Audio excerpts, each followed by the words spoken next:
Very early in the process of filing my claim, NASA's diversity manager warned me that I wouldn't be able to win my case because witnesses go quiet and documents disappear.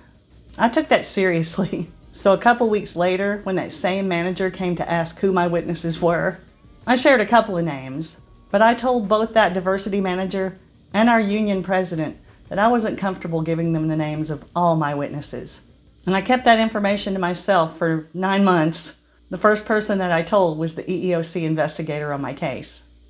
Now, to be fair, the witnesses that I told NASA about didn't exactly go quiet, but they changed their stories in ways that I think were meant to back up my boss.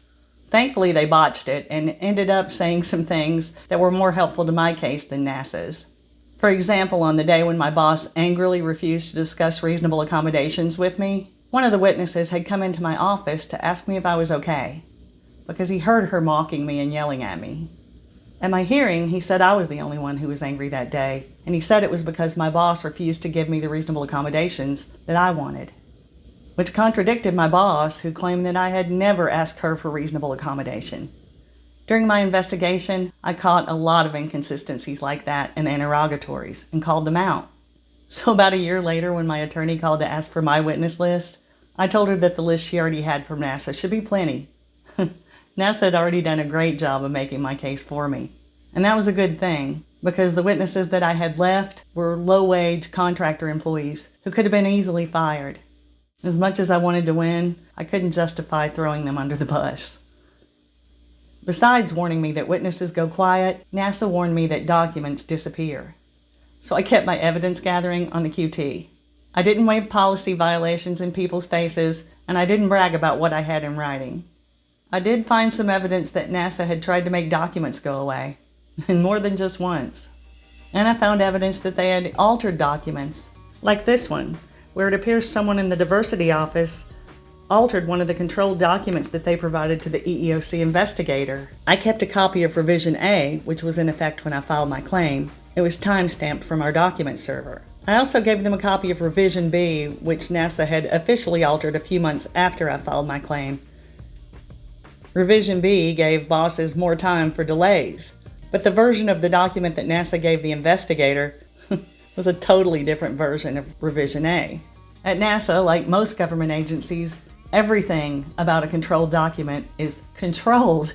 Things like fonts, type sizes, spacing, and formatting, for instance. There's a whole committee that makes sure all of that stuff is just right before it can get uploaded to our document server. And I know that because I wrote controlled documents myself. Now, admittedly, some janky fonts in the header of a document is not exactly a smoking gun, but I didn't need it to be. I just needed to let the investigator know that there was a question about the contents of that document, and for that, the evidence I had worked just fine. Situations like that is why I advise people to get copies of their employer's policy documents and make sure they're time-stamped by emailing them to yourself. I sent copies of everything to an email address that I didn't use for anything else. And from work, I only ever sent email to that address. I never logged in from a NASA computer or device.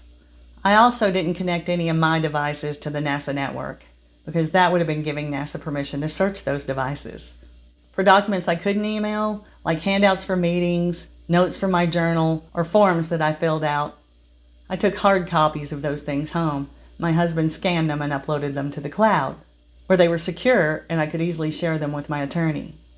Now at NASA, I didn't have to worry about encryption or classified documents. In a different kind of environment, that stuff can bite you, so know your employer's policies and follow them. NASA said it. Witnesses go quiet and documents disappear, and all kinds of other stuff happens too. I appreciate how paranoid that can sound if you're just getting started in this process, but I promise you it's not. Employers do stuff like this all the time. So know that going in and take precautions. Get your evidence and your witness statements as early as possible. Make sure they're time-stamped and secure. And that way, no matter what your employer does, you're going to be okay. Fight smart,